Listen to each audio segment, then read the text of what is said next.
وتنفتح البصائر بعد غين فتنكشف الغياهب والغيوب وينسى ظلم من ظلموا وتشفى جراح. بسم الله الرحمن الرحيم. الحمد لله رب العالمين والصلاة والسلام على أشرف المرسلين ونشهد أن لا إله إلا الله ونشهد أن محمدا عبده ورسوله وخليله وصافيه وحبيبه صلى الله عليه وسلم. أيها الإخوة والأخوات, السلام عليكم ورحمة الله وبركاته. Donc nous poursuivons notre programme Foi et Spiritualité sous le titre Retour à l'essentiel. Et le verset que nous avons donné, c'est Inna Allah la yughayyiru ma biqawmin hatta yughayyiru ma bi anfusihim. En vérité, Allah ne change pas l'état d'un peuple jusqu'à ce qu'il échange. En vérité, Allah ne change pas l'état d'un peuple jusqu'à ce qu'il change ce qu'il y a en eux-mêmes. Donc cela signifie que le but de ces rencontres, c'est en fait de suivre un chemin qui nous permet de nous rapprocher d'Allah subhanahu wa ta'ala et de nous perfectionner en quelque sorte au niveau de notre spiritualité, de notre connaissance de Dieu, de la sincérité de notre engagement. Alors ce soir, le thème c'est le savoir, l'héritage précieux du prophète. À ce propos, on sait que l'islam a donné une place considérable au savoir. Allah subhanahu wa ta'ala nous dit dans le Coran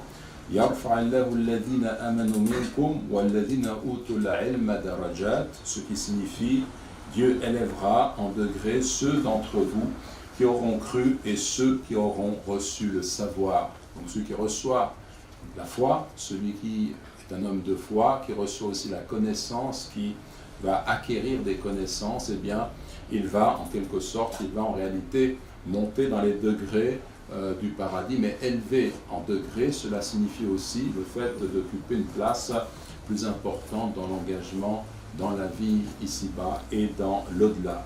Notre prophète nous a dit, sallallahu alayhi wa sallam, Man salaka tariqan yaltamisu fihi ilman sahala Allahu lahu bihi tariqan ila al-jannah. Ce qui signifie, celui qui emprunte un chemin en quête de savoir, Dieu lui facilite par ce savoir de prendre un chemin qui conduit au paradis. Et ça, on peut bien entendu comprendre pourquoi est-ce que le fait de connaître le chemin, d'avoir la connaissance, nous permet d'accéder au paradis, parce que par la connaissance, je comprends quel est le but ultime de ma vie, qui est de connaître Allah, d'aimer Allah, de me rapprocher d'Allah, de tendre vers lui toujours.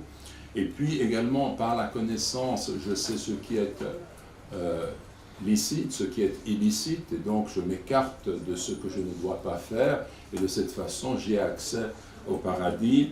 Et également c'est par la connaissance que je suis capable de m'élever spirituellement, de savoir ce qu'il faut faire, ne pas faire, et ainsi de suite.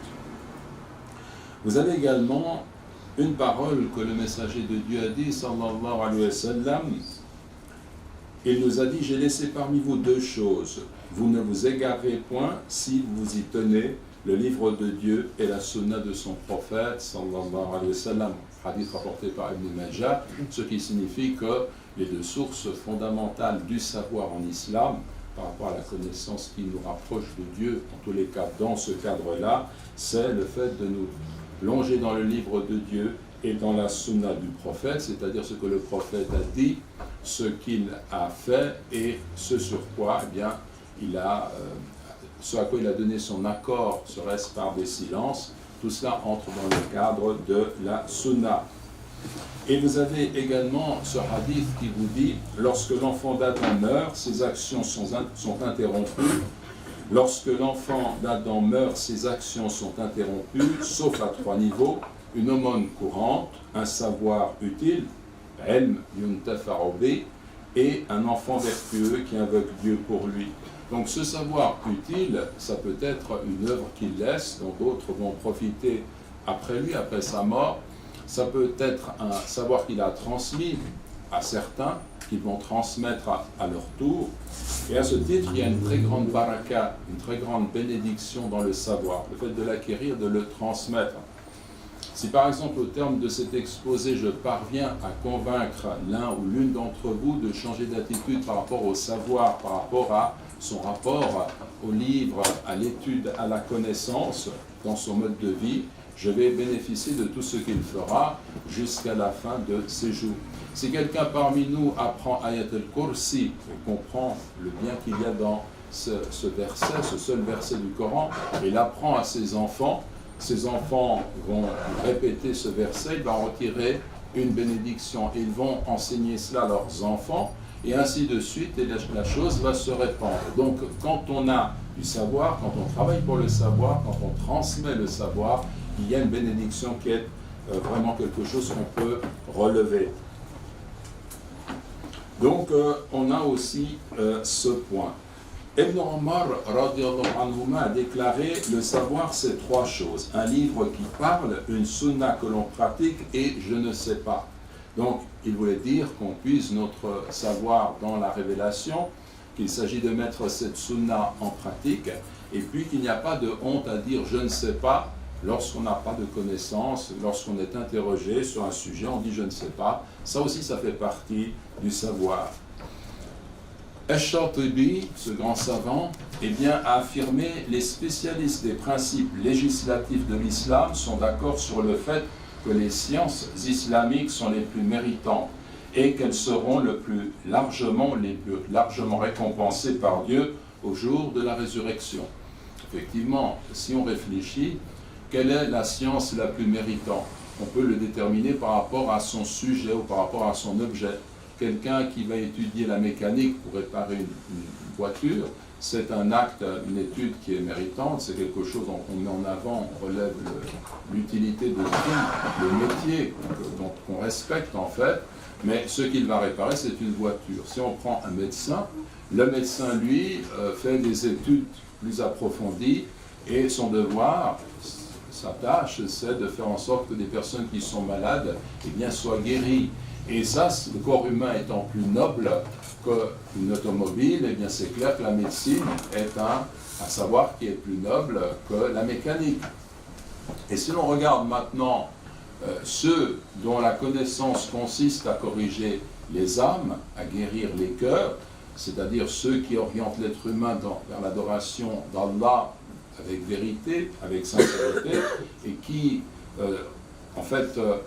entraînent les êtres humains par leur enseignement à suivre le chemin droit selon les préceptes du Coran et de la Sunna pour corriger les cœurs, pour orienter les âmes vers Dieu, pour purifier la vie intérieure, pour améliorer, rectifier le comportement moral. Tout cela a beaucoup plus d'importance parce que le corps que je guéris, je vais en profiter ici-bas, mais je vais d'une façon ou d'une autre tomber dans la déchéance physique, la maladie, puis la mort.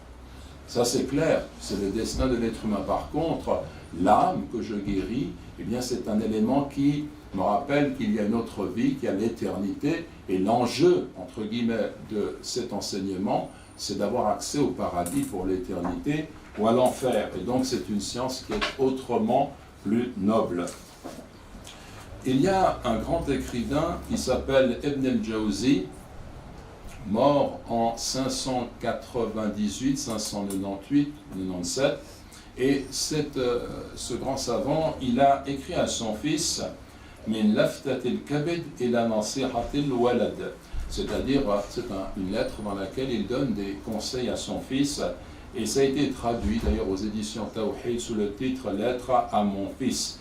Et son fils Abu al-Qasim, il avait fait des invocations pour avoir 10 enfants.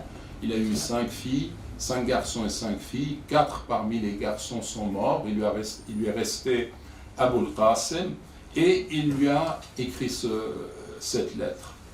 Et dans cette lettre, il commence par observer que l'intelligence a été donnée à l'homme et que c'est cette intelligence qui engage la responsabilité de chacun d'entre nous. Il parle du caractère éphémère de la vie et que, en fait, le but de l'éducation, c'est la recherche de la vertu, des vertus, talab el-fada'il. Pour certains, ces vertus, c'est el-zuhd fi dunya, c'est le fait de se détacher du monde. Pour d'autres, c'est el-tasharul bit-ta'abbud, c'est le fait de se plonger dans l'adoration. Et pour Ibn al-Jawzi, c'est en fait al-jama' bayna al-ilm wal-amal. C'est le fait de réunir le savoir et la connaissance. Et ça, c'est le secret de toute pédagogie.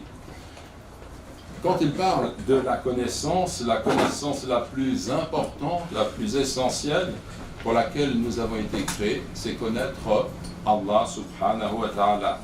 Et donc, sa démarche est très rationnelle quand il parle à son fils pour lui dire, il faut reconnaître d'abord qu'il y a un Dieu, qui est le créateur de l'univers, il n'y a pas de maison sans maçon, il n'y a pas d'horloge sans horloger.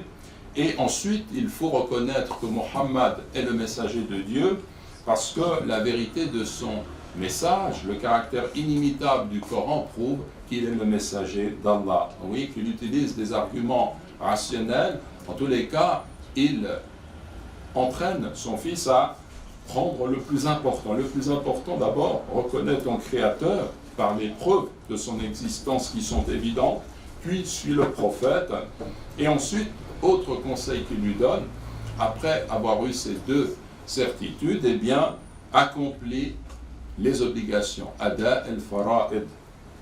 Al-fara'id, c'est tout ce qui est obligatoire pour le musulman, pour la musulmane. Ensuite, il parle des œuvres de mérite, apprendre le Coran et son commentaire, apprendre le hadith, apprendre la vie, la sira, la vie du prophète, de ses compagnons, du prophète, sallallahu alayhi wa sallam, de ses compagnons et des savants après eux. Et également, il parle de l'apprentissage de la langue arabe, la grammaire. Il s'agit de bien en connaître les règles. Et puis, il parle également du fiqh, qu'il qualifie de asl el-ulum, le fondement des savoirs. Le fiqh, c'est-à-dire le droit, la jurisprudence islamique, la mère des connaissances. Puis, il continue en parlant de el-wa'z, le prêche, qui peut être extrêmement utile quand on s'engage, quand on est amené à transmettre le message de l'islam et faire en sorte que les gens s'y intéressent. Il lui dit également « ihfaz el-hudud » observe les limites qu'il ne faut pas transgresser. Garde-toi de transgresser les limites des interdits. Et ça, c'est important parce que le savoir est lumière. Et cette lumière ne peut pas être donnée à quelqu'un qui se plonge dans les interdits continuellement et puis qui vit là-dedans. Et donc, c'est important aussi de comprendre que pour acquérir les savoirs, il faut accompagner cela d'une éducation morale dans le comportement pour pouvoir atteindre le but qui est visé. Et il lui dit, wattaqullah, donc il lui rappelle simplement ce passage coranique, wattaqullah, wa yu'allimukumullah, et craignez Dieu, et Dieu vous enseigne, Dieu vous apprend. Donc cela signifie qu'il y a un lien entre la piété et le fait d'apprendre. Et il montre comment cette piété était importante et essentielle. Par exemple, il rappelle qu'Ibrahim ibn Adham, un jour, avec d'autres, était passé près d'un serviteur, regardait ses pieds en pleurant, alors qu'il était tombé malade. Et ils lui ont demandé, pourquoi pleures-tu? Il dit, ils ne se sont pas recouverts de poussière dans la voie de Dieu le Très-Haut. Donc jamais je ne me suis engagé dans la voie de Dieu pour lutter, pour défendre la communauté musulmane. Et il pleurait pour cette raison. Et un autre pleurait, on lui a demandé également, pourquoi pleures-tu? Sur un jour où je n'ai pas jeûné et une nuit où que je n'ai pas passé en prière. Donc vous voyez la piété de ces gens-là qui pleurent parce qu'il a perdu, il estime qu'un jour, une nuit, eh bien il a perdu du temps, il n'a pas profité du temps de vie qui lui était donné. Ibn al-Jawzi donne l'exemple de ses compagnons qui lisaient le Coran 3 fois par jour, pendant la jour et la nuit 3 fois. Bien entendu, nous savons que dans la tradition, il nous est dit qu'il ne faut pas lire le Coran en moins de 3 jours parce qu'autrement on ne peut pas le comprendre. Mais il y a quand même des cas qui dépassent cela, ce n'est pas interdit. Quand ils ont cette capacité spirituelle de le faire, eh bien ils peuvent lire le Coran en quelques heures entièrement. Et ça c'est un don que Dieu donne à qui il veut. Et il donne également l'exemple de 40 hommes parmi les salaf, donc les prédécesseurs, les pieux prédécesseurs, qui priaient le Fajr avec les ablutions de la prière de Isha. ce qui signifie qu'ils ne dormaient pas, ils n'avaient pas besoin de refaire leurs ablutions. Et pour nous faire prendre conscience de l'importance du temps qu'il ne faut pas perdre dans l'acquisition des savoirs, il nous donne la réflexion suivante. Il nous dit par exemple que si on considère le temps de nos vies, eh bien, après cette vie, le temps qu'on va passer dans la tombe, puis le jour de la résurrection, 50 000 années, puis l'éternité au paradis ou en enfer. Donc ce sont des durées qu'on ne peut pas mesurer. Et si on revient à la vie d'ici-bas, il dit, donnons par exemple la vie d'un homme qui vivra 60 ans. Eh bien, il passe la moitié, 30 années, à dormir, à se reposer, à prendre du repos. Il passe 15 années dans l'enfance, et il reste 15 années qu'il va passer aussi dans les plaisirs, le jeu, le gain, le travail. Et qu'est-ce qu'il reste finalement de la part qui est consacrée réellement à l'adoration de Dieu, au temps que je l'ai passé pour justement acquérir ces savoirs et surtout vivre selon les normes et les principes de l'islam, mais dans le sens de l'adoration, de la spiritualité. Et en plus, si j'observe les actions de bien que je mène pour Dieu avec cette intention, eh bien elles sont rares, parce que je peux avoir énormément d'actions de bien où il n'y a pas d'intention, où il y a la rafla, la négligence, et qui n'auront pas, je ne vais pas retirer les fruits escomptés, parce que l'intention n'accompagne pas ces actions dans le sens d'agir en vue d'Allah. Donc ce temps très court, ça se ramène à des jours, des semaines, quelques années très brèves, et en plus de cela, il y a la question de l'intention et le fait d'échapper aussi à l'ostentation. Combien de ces actions étaient entreprises pour être vues des hommes, ou en tous les cas j'ai donné de l'importance à ce qui me revient, la part qui revient à mon ego, et cela n'entre pas dans les actions qui seront acceptées. Donc, vous voyez la réflexion qu'il fait pour nous faire prendre conscience de l'importance du temps. D'où l'importance également de gagner du temps. Et là, par rapport au savoir, eh bien, il faut se rappeler que le livre, c'est le meilleur des compagnons qu'on puisse avoir, quand on a un bon livre. Parce que la vie est brève, et un livre représente des années d'études. Quand quelqu'un a fait un bon livre, ce n'est pas quelque chose qu'il écrit comme ça en quelques jours. C'est quelque chose, quand c'est le livre d'un savant, eh bien, il va faire la synthèse de choses qu'il a réunies pendant des années et des années. Il va nous sortir un livre, et nous, ce livre, on l'a entre les mains, et quand on va le lire, on peut le lire en une semaine, en un mois, et donc cela signifie qu'on gagne énormément de temps à partir du moment où on choisit le bon livre. C'est un gain considérable. L'essentiel, bien entendu, ce n'est pas la quantité des ouvrages. L'essentiel, c'est la qualité des ouvrages. Si par exemple, je m'interroge ou je m'intéresse à la science du hadith, bon, pas dans la science du hadith, c'est énorme. Mais par exemple, je veux connaître cette source davantage et je suis au début de mon chemin.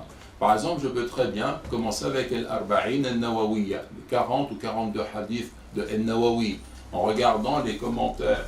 Bien entendu, en cherchant à comprendre, parce qu'il a fait là un travail qui est prodigieux. Puis ensuite, j'ai Riyad al-Salihin, Jardin des Pieux, et là aussi, c'est un ouvrage qui est remarquable, avec les commentaires quand cela est possible. D'ailleurs, il faut les commentaires pour certains hadiths, et cela me permet d'avancer. Mais cela, ce n'est pas seulement la science, les hadiths, on a le Sahih Bukhari, Muslim, on a les Sunan, on a des ouvrages et des ouvrages encore qui nous parlent, avec des milliers de hadiths qui nous parlent de ce qu'a dit le prophète, sallallahu alayhi wa sallam, de ce qu'il a fait, ainsi de suite. Et donc, c'est une porte pour entrer dans le champ de la connaissance. L'autre chose, c'est qu'il y a un danger de se perdre dans des études purement théoriques. Il y a un danger de se perdre dans des études purement théoriques. Parce que l'islam, il n'est pas venu pour la théorie, pour avoir simplement des réflexions d'ordre philosophique, rationnel, abstraites. Il y a cela aussi. Ça, on peut réfléchir, on peut méditer, on peut penser, bien entendu. Mais la connaissance se traduit aussi par un engagement et par des actions et par un comportement. C'est pourquoi certains compagnons apprenaient, radiyallahu anhum, 10 versets du Coran, et puis ensuite ils s'assuraient qu'ils avaient bien mis en pratique ces versets. Et la chose faite, eh bien, qu'est-ce qui se passait? ils allaient chercher 10 autres versets pour les apprendre, les assimiler et les mettre en pratique. D'ailleurs, c'est un principe fondamental en islam. Le Coran nous dit est-ce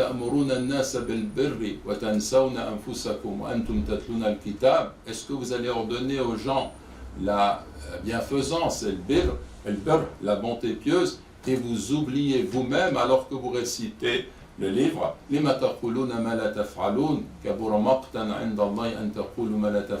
Pourquoi dites-vous ce que vous ne faites pas? C'est une chose qui est détestée, qui entraîne la colère de Dieu de dire ce que vous ne faites pas. Donc il y a là le danger d'avoir une bibliothèque, et cette bibliothèque qu'on va mettre là, qu'on ne va pas vraiment lire, et puis on a des connaissances théoriques, ce n'est pas vraiment cela qui doit être recherché. D'ailleurs, celui qui a des livres, mais qui ne prend pas le temps de lire comme il faut, qui n'entreprend pas ce cheminement dans la connaissance, eh bien, il est tel un animal qui porte des livres, ou bien un animal qui porte de l'eau et qui est assoiffé. Il y a des vers de poésie qui nous disent ceci: Kal'isi fi sahra, kal'isi fi sahra yuhlikuha dhama wal ma'u fawqa dhuhuriha mahmoul.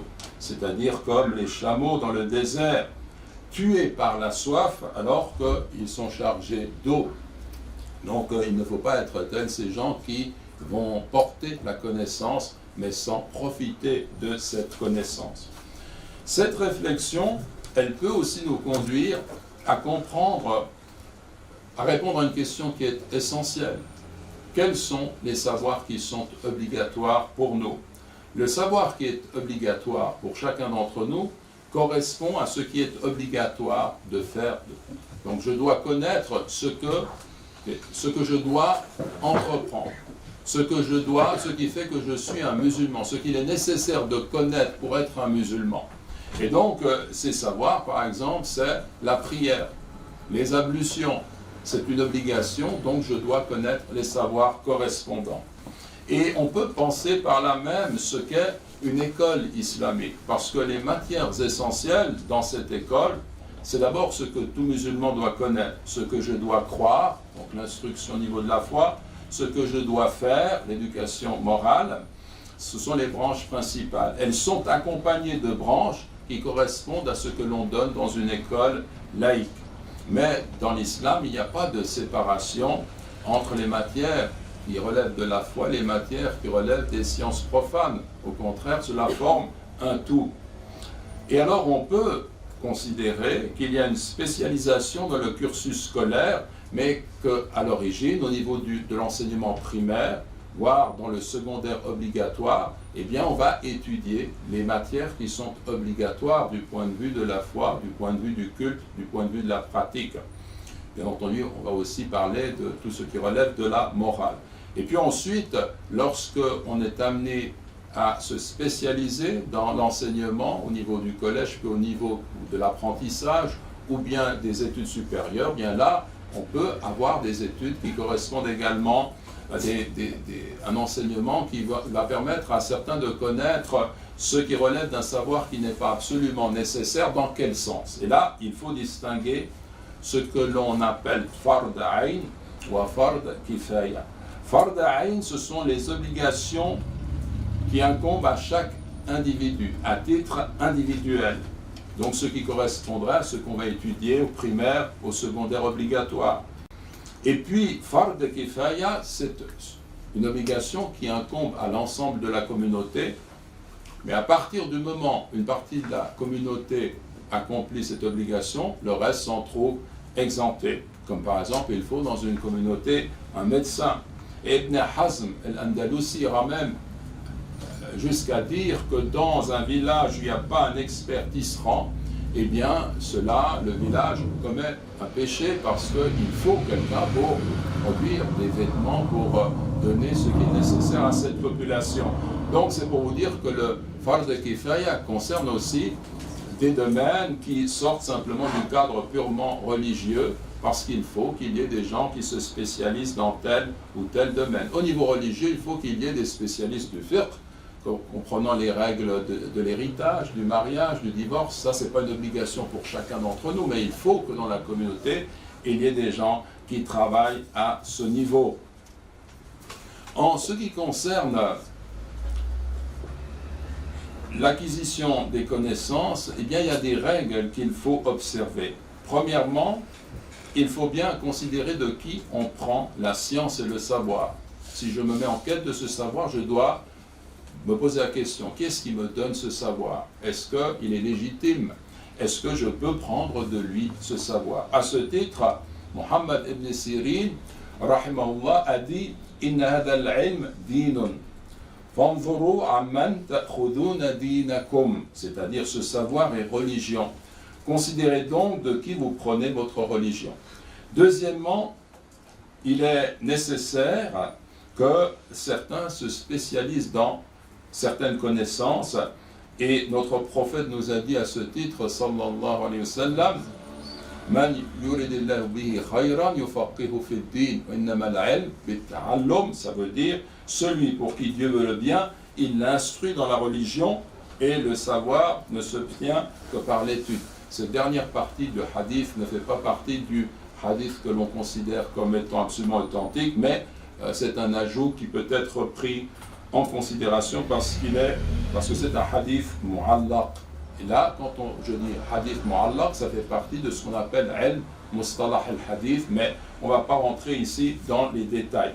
Troisièmement, il est nécessaire d'être sincère, parce que celui qui cherche à acquérir des savoirs pour faire parler de lui, pour qu'on dise que c'est un savant, eh bien ce sera le premier qui sera jeté en enfer au jour du jugement dernier, lorsque Dieu lui demandera pourquoi est-ce que tu as acquis ce savoir, pourquoi est-ce que tu as récité le Coran, pourquoi est-ce que tu as enseigné, et je l'ai fait pour toi, ô mon Dieu, ô Seigneur. Et dans non, tu as dit pour qu'on dise c'est un savant. C'est ce qui a été dit, et il sera entraîné dans le feu de l'enfer. Quatrièmement, on doit s'interdire l'acquisition des connaissances qui sont blâmées. En fait, dans toute chose, il y a un aspect qui est utile et un aspect qui peut être néfaste. Je prends le feu, par exemple. Le feu peut servir à me réchauffer, mais quand il s'agit d'un incendie, c'est autre chose. Et bien dans les savoirs, c'est la même chose. Il y a des savoirs qui sont utiles et d'autres qu'il faut écarter. Ainsi, Abu Daoud et Ibn Majah rapportent que le messager de Dieu a dit « Celui qui cherche à acquérir un savoir provenant des astres acquiert en réalité une part de magie. » L'astrologie est ainsi condamnée en islam. Il ne faut pas la confondre avec l'astronomie. Tout comme la magie. La magie, c'est un savoir. C'est vraiment un savoir. Les gens vont faire des efforts pour acquérir cette connaissance. Et bien l'islam nous dit que c'est un savoir qui est néfaste. Cinquièmement, il est nécessaire pour cette acquisition de faire des efforts. On ne peut pas obtenir les savoirs sans effort. Et très souvent, il faut se déplacer. Ceux qui ont acquis les meilleures connaissances, c'est très souvent ceux qui se sont déplacés, ont quitté leur pays, sont allés ailleurs pour rencontrer des savants, pour s'asseoir modestement à leur côté, pour apprendre d'eux jour après jour, nuit après nuit, en faisant des grandes distances, vraiment en faisant un effort considérable. Et à ce titre, Yahya ibn Abi Kathir a dit La yustata'u al-ilmu bi rahati al-jism, ça veut dire la connaissance ne peut s'obtenir au moyen d'un corps qui n'a de goût que pour la quiétude et le repos. Sixièmement, on doit également se débarrasser de certains comportements qui empêchent cette acquisition des connaissances, notamment une pudeur excessive et la réserve lorsque l'on est en quête de savoir. Avoir de la pudeur, ne pas oser poser la question, ça empêche la connaissance. Et puis également l'orgueil qui empêche de le recevoir d'autrui. Quand on est orgueilleux, c'est très difficile de se mettre dans la position d'être l'élève de quelqu'un. Certains ne vont pas recevoir des connaissances précisément parce qu'au fond d'eux-mêmes, il y a quelque chose qui relève de cela. Ils ne parviennent pas à reconnaître que l'autre a des connaissances qu'ils n'ont pas, et s'ils faisaient l'effort de l'admettre, ils pourraient bénéficier du savoir de tel ou tel individu. Le savoir, c'est comme de l'eau qui tombe du ciel, qui va donner vie à la terre. Or, les montagnes, quelqu'un qui est fier et dressé comme une montagne, eh bien, comment pourrait-il recevoir cette eau? Vous remarquez que là où on peut l'utiliser, où l'eau est utile, c'est dans les vallées, là où elle va tomber. Mais au sommet des montagnes, c'est souvent très aride, très froid, il n'y a pas de végétation, précisément pour cette raison-là. Bien, c'est la même chose au niveau de la connaissance. Il faut savoir être plutôt une vallée, être quelqu'un qui reçoit en toute modestie la connaissance. Mohammed ibn Jabir disait en ce sens, ni l'homme excessivement réservé, ni l'homme orgueilleux ne peuvent acquérir la connaissance. Et Aïcha a dit une parole qui est aussi très importante, radiyallahu anha, quelle excellente femme que les femmes des Ansar. La pudeur ne les empêche pas de chercher à s'instruire. La pudeur ne les empêche pas de chercher à s'instruire dans la religion. Quelle excellente femme que les femmes des Ansar. La pudeur ne les empêche pas de chercher à s'instruire dans la religion. Donc voilà de très belles paroles. Autre question que l'on peut se poser, est-ce qu'on met seulement l'accent en islam sur les sciences et les connaissances religieuses, ou bien est-ce qu'on tient compte aussi des autres sciences? Dans le Coran, il y a ce passage qui nous dit « Iqra bismi rabbika alladhi khalaqa, khalaqa al-insana min alaq, iqra wa rabbuka al-akram, alladhi allama bil-qalam, allama al-insana ma lam ya'lam » Lis au nom de ton Seigneur qui a créé l'homme d'une adhérence. Lis et ton Seigneur est le plus noble, qui a enseigné par la plume, a enseigné à l'homme ce qu'il ne savait pas. En fait, quand on regarde ce verset, il est question de lire, de réciter le Coran. Et en même temps, il est question de l'homme qui a été créé d'une adhérence, c'est l'alaq. Ce seul terme, eh bien aujourd'hui, à la lumière de la science, on comprend qu'il est vraiment éloquent dans la vérité qui est la sienne. On ne va pas rentrer dans ces détails, je vous renvoie aux commentaires que nous avons déjà fait du Coran de ce passage. Et ce qui est important, c'est de comprendre qu'il y a deux livres, le livre de la révélation et le livre de la création. Et l'islam nous demande de regarder dans l'un et dans l'autre. Et les musulmans ont parfaitement compris cela, parce qu'ils ont fait de leur mosquée des centres où on étudiait le savoir religieux. Mais ils ont fait également des écoles, des universités islamiques. Et cela en plein Moyen-Âge, alors que l'Europe était plongée dans l'obscurantisme. Et tout cela est venu de la civilisation islamique en réalité. Donc on peut rappeler par exemple qu'à l'époque de l'Omeyyade Abdurrahman III, qui est mort en 961 à Cordoue, eh bien je vous cite un passage qui nous dit ceci. La capitale de l'Andalousie était illuminée la nuit et les passants étaient éclairés par ses flambeaux sur une distance de plusieurs kilomètres. Cordoue était habitée par 1 million d'âmes, alors que la plus grande ville en Europe à cette époque ne regroupait pas plus de 25 000 habitants. Elle comprenait 280 000 maisons, 600 mosquées et 50 hôpitaux. Il s'y trouvait 170 femmes, 170 femmes, sachant écrire le Coran en caractère koufique. Donc ça vous montre un petit peu ce qu'il en est de ces connaissances et de la connaissance et de Cordoue au Moyen-Âge, c'est au Xe siècle. Et on a ce tableau qui est dressé, qui est important pour nous, qui nous montre qu'on s'intéresse aux sciences religieuses et également aux sciences dites profanes. Il est arrivé que Abu Huraira radiyallahu anhu se rende au marché et voyant les gens tellement occupés à acheter, à vendre, il leur a dit: vous êtes là au marché alors qu'on est en train de répartir l'héritage du prophète dans la mosquée. Alors bien entendu, ces gens qui étaient intéressés par acheter, par vendre, se sont levés l'héritage du prophète. Alors, sallallahu alayhi wa sallam, alors ils se sont dirigés vers la mosquée. Quand ils se sont rendus à la mosquée, ils lui ont dit: nous n'avons rien trouvé qui soit partagé dans la mosquée.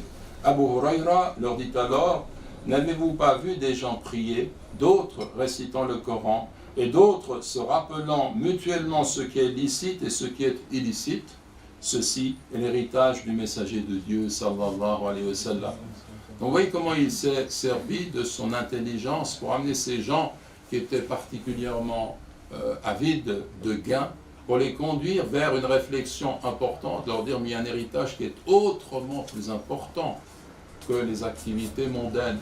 C'est le fait de se pencher sur le Coran, sur le hadith, le licite, l'illicite, étudier les sciences islamiques. C'est cela la vraie richesse qui va nous permettre d'avoir accès à l'éternité dans la meilleure des formes. Donc, en résumé, et pour conclure, eh bien, ce que je peux vous dire, c'est que nous devons tous tirer de cela une réflexion. On est trop pris par la vie, on est trop pris par un monde qui est très superficiel. On n'est pas assez attaché au Coran. Il y en a parmi nous qui laissent passer des semaines sans lire le Coran, voire des jours, des semaines, des mois, alors que normalement chaque jour il faut puiser dans le Coran, il faut lire le Coran, il faut méditer le Coran. Il y en a qui passent aussi des jours, des semaines sans se pencher sur les hadiths et sans avoir un intérêt quelconque pour la connaissance. Et donc nous, notre renouveau, il passe par la sincérité et par la connaissance. Et cette connaissance suppose de nous que nous ayons un programme. Donc nous fixer ce programme, ça veut dire que je dois avoir un programme en ce qui concerne le Coran, en ce qui concerne les hadiths, la vie du prophète sallallahu alayhi wa sallam, et les autres sciences, le fiqh, la jurisprudence islamique. Et donc il y a une possibilité, et là c'est très important, de suivre quelqu'un qui est capable d'enseigner, et quand dans un lieu comme le centre islamique ou d'autres institutions, il y a des cours qui sont donnés par des personnes qui peuvent transmettre ces savoirs, eh bien, une chose, c'est de se dire au moins une fois par semaine, je vais étudier, je vais me tourner vers les savoirs, mais avec cette intention de me rapprocher de Dieu. Parce que le savoir, c'est un chemin qui me conduit vers Dieu, vers le paradis. C'est quelque chose qui ouvre mon cœur. Parce que le cœur, il connaît les ténèbres et il connaît la lumière. Et les ténèbres, c'est l'ignorance, c'est le doute. Et l'ignorance, le doute vient de l'ignorance. Mais la lumière nous éclaire, nous fait comprendre le sens de la vie et ça nous donne ce bonheur que tout le monde recherche. La recherche, le bonheur, il vient de là, il vient de ce lien avec Allah, de la connaissance intime que nous avons de cette réalité ultime pour laquelle nous avons été créés, qui est de nous tourner vers Allah, d'aimer Allah de tout notre cœur et d'apprendre, de nous nourrir de cette lumière. Wallahu a'la wa a'lam. Bismillahir rahmanir rahim. الحمد لله رب العالمين والصلاة والسلام على أشرف المرسلين اللهم زدنا علما ونورا ومعرفة ويقينا يا رب العالمين اللهم اجعل أعمالنا خالصة لوجهك الكريم يا رب العالمين اللهم زدنا علما ومعرفة وإخلاصا يا رب العالمين اللهم أنت ربنا فارزقنا الإخلاص والاستقامة وعلما نافعا وصل اللهم على النبي محمد وعلى آله وصحبه وسلم تسليما كثيرا سبحانك اللهم وبحمدك نشهد أن لا إله إلا أنت نستغفرك ونتوب إليك السلام عليكم ورحمة الله وبركاته كروب وتنزل رحمة الغفار غيثا به تمحى المعاصي والذنوب